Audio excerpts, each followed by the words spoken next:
Hindi lamang po pagtatanim, kundi pagpapabunga ng maraming bunga po ng lansones. Yan ang ating pong aalamin. Nandito po ako ngayon sa Barangay San Roque sa Alaminos, Laguna. At muli, makakasama po natin ang isa sa mga sasabi na po natin na matagumpay po na farmer dito po mismo sa Alaminos, Laguna.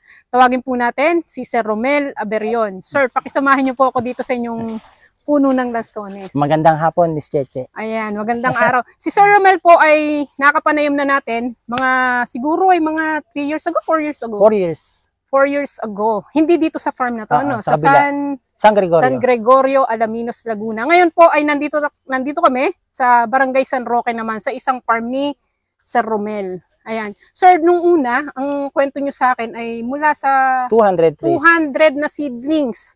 Ano po, na longkong. Grafted na longkong. O, so, grafted na po siya.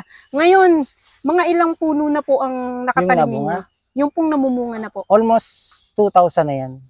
2,000 trees. Dito pa lamang po yon sa San Roque. San Roque and San Gregorio. Sa San Gregorio. Opo. And then, marami rin nagtatanong sa atin kung paano po ba kayo nagsimula. Maliban doon sa seedlings, paano po yung pagtatanim. Ulitin, i-review lamang po natin kung paano po yung pagtatanim mula po doon sa seedlings. No? Ito po ay grafted. Oo. From seeds, kukuha kami ng seeds sa Davao and then after a year, igagrap namin sa longkong. Kayo na po mismo nag-graft? Hindi, inuupa namin. Inuupa nyo na rin po yung pag-graft. And then 200 lamang po yun. 200 dati na naging 2,000 na yung nabunga. Bukod pa yung mga bagong, siguro by next year, madadagdagan na yun. Ngayon, Sir Romel, i-review lang natin kasi marami nagtatanong, paano ba daw po yung pagtatanim po nitong grafted na longkong? Yung bang pagitan, kailangan meron pang sinusunod po kayong pagitan ng bawat puno at gaano po kalalim ang pagtatanim po? Siguro ang tanim niyan mga 15 inches ang lalim. And then ang edad ng lansones siguro mga 2.5 years. From seeds. From seeds po yun. Mga 2.5 years to 3 years. Pero po yung grafted po, na itinanim po natin. Ang graft na 2 years, yun. Pwede na siyang bumunga? Hindi. Pag tinanim na sa farm, siguro pinakambata na ang 4 years to 5 years. 4 years, maganda na yung katawan niya, pwede na siyang pabungahin. So ito yung grafted na po. Yung paglalagay po ng abono, hindi naman lagi? Once a year lang. Once a year. At every October lang maglalagay ng fertilizer. Talagang once a year lang po yun? Gaano kadami po sa isang puno? Mga kalahating kilo. Ang isa? At ang pagpapatubig po? Wala kaming... Walang patubig. Walang patubig to. Kasi pagkatanim? Lang sa ulan.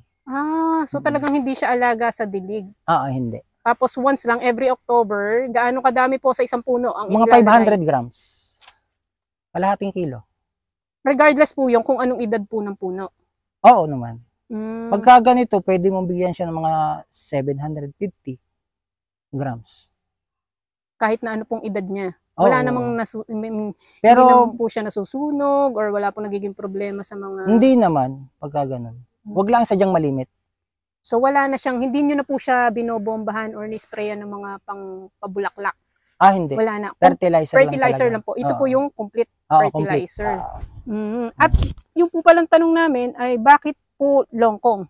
Ano yung advantages ng ating ng longkong variety sa atin pong native na variety? Ang longkong kasi pang market talaga. Almost a week tumatagal siya. Ngayon, ang native natin, masarap siya pero hindi tumatagal. Yun ang problema lang. Ano po ba yung difference halimbawa sa presyo po ng native at saka ng longkong? Halos ay nagdodoble, triple pa sa market. Magkano po ba ngayon ang bigay namin? 120 per kilo. Ng longkong.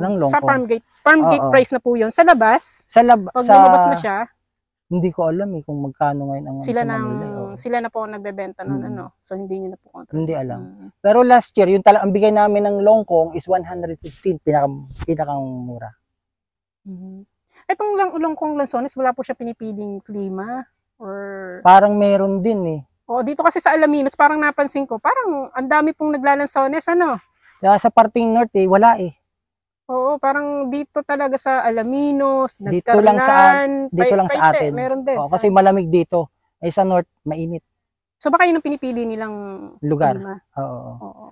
Tapos ito, sir, wala kayong ginagawa pang iba? Like sa puno na pag-aalaga? Wala naman. Kasi yung Pruning, totally, hindi po kayo nagpo-pruning? kasama talaga yun. Pero hindi naman malimit na yung ipinoprune. Kung kailan lang sadyang malago, saka inaalisan. So ito, bihira siyang i-prune. So kumbaga, Oo. hindi naman siya taon-taon. Oo. Meron naman kasing hindi na po pruning, meron namang maraming na po pruning sa isang puno. Yung pong sa damo po kaya? Ay, anda mo naman ito, pagka ganitong ano-ano tanim, hindi na masyado naglalalago. Ganun na lang din ang magiging damo.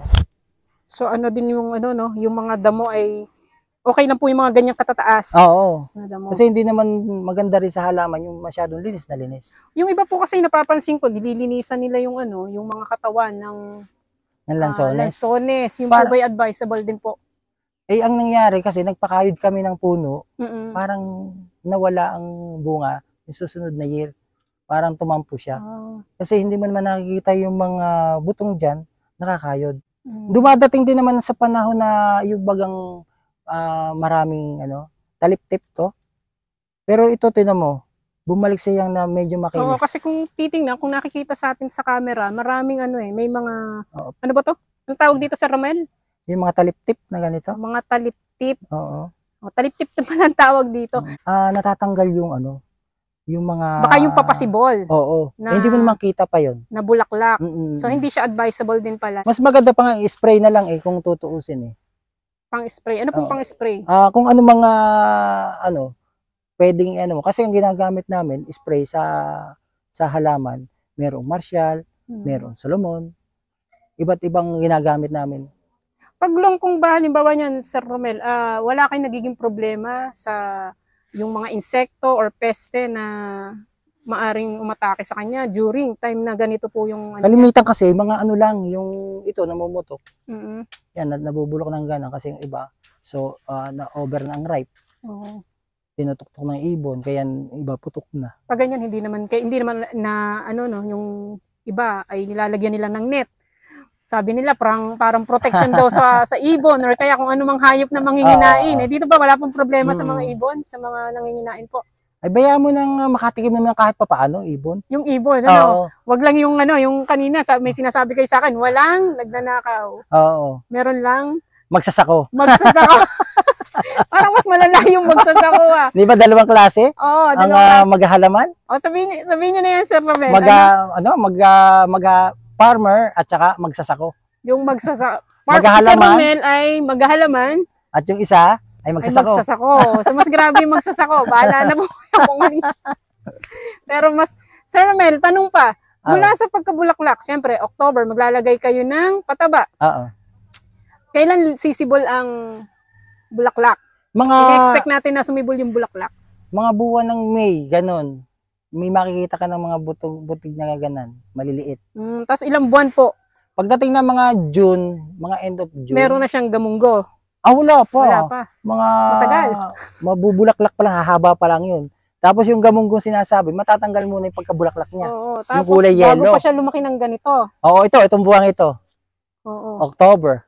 Mga October hanggang, pero parang yung iba kasi, nauna na yatang mag-harvest May mga lugar dito sa atin, nauna na nag-harvest. Galing Mindoro and Davao.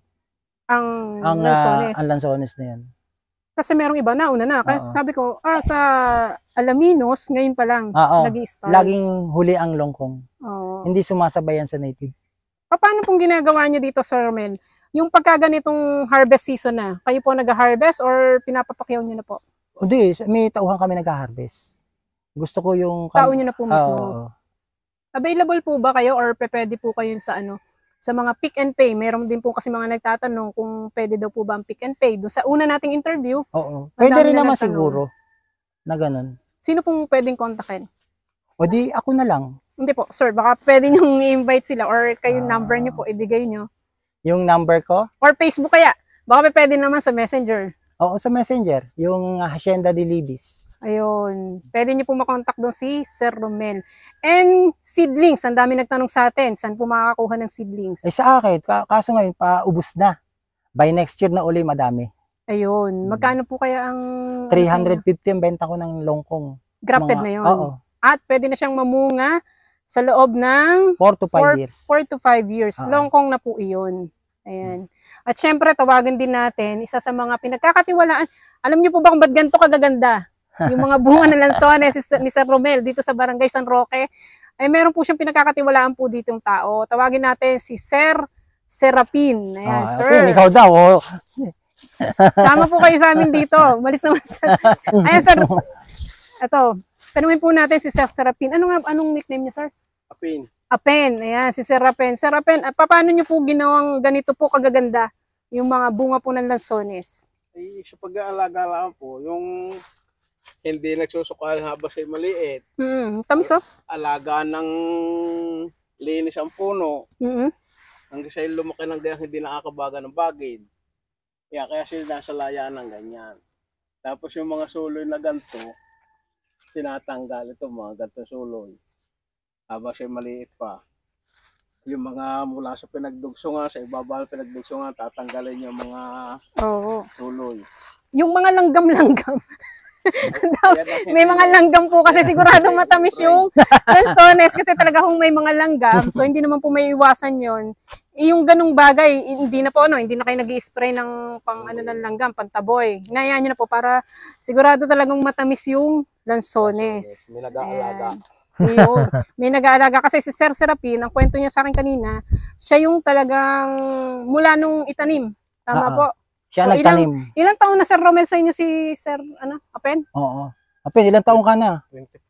24 years na po nag-aalaga ng lansones. Ayun. Kaya siya nagtatanim. Nagtatanim. Kaya po ganyan po.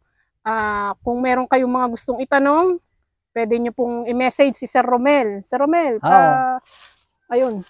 Invite nyo rin sa inyong Facebook. Baka sa mga nagtatanong. Ang dami po doon sa ating YouTube channel na mga nagtatanong at saka po doon sa mga nakapanood po sa Kabukiran at Kabuhayan ay tinatanong nga po itong mga seedlings at saka kung paano po makakapagtanim. So ngayon po ay nakakuha na tayo ng mga tips kay Sir Romel. Konting tips pa Sir Romel dito. Ano pang gustong tips? Mga katangian, dapat taglayin po siguro ng mga gusto po magtanim at maging successful na farmer. Bay, dapat ay matyaga. Hindi na naiinip na mag-antay na mamunga ang halaman. Yun, tiyaga. Diba? Tsaka po, ano pa po? Determinasyon. Determinasyon. Sa ginagawa.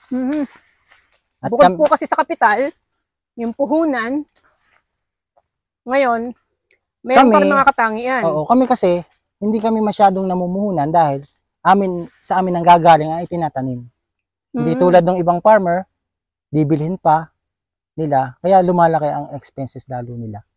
Kaya kami, okay lang na magpatanim dahil hindi kalakihan nga ang gastos. Ilang ektarya na nga po ito, Sir Mel? 11,000. Kasama 11,000 hectares. Square meter. Square meters. Akala ko kasi hectares. 11,000 square meter. 11,000 square meters. With 650 longkong trees. And 65 rambutan. Ayun, may rambutan pa. So mula po lamang yan sa 200 na seedlings ng lansones. Grafted na longkong. Grafted. Oo. Ay, itong mga nakatanim na to, ang kwento sa akin ni Sir Romel ay mga apo na. Anak. Ay, anak. Anak pa ito. Nandun sa kabilang lugar. Ayun, nandun pala sa kabilang farm yung apo. Ito anak. So, ito ay mga anak na. So, ayun po. So, muli, ang ating pong nakasama ay si Sir Romel Aberion, isa pong successful na farmer mula po dito sa Barangay San Roque, Alaminos, Laguna. Salamat, Miss Cheche. Thank you, sir.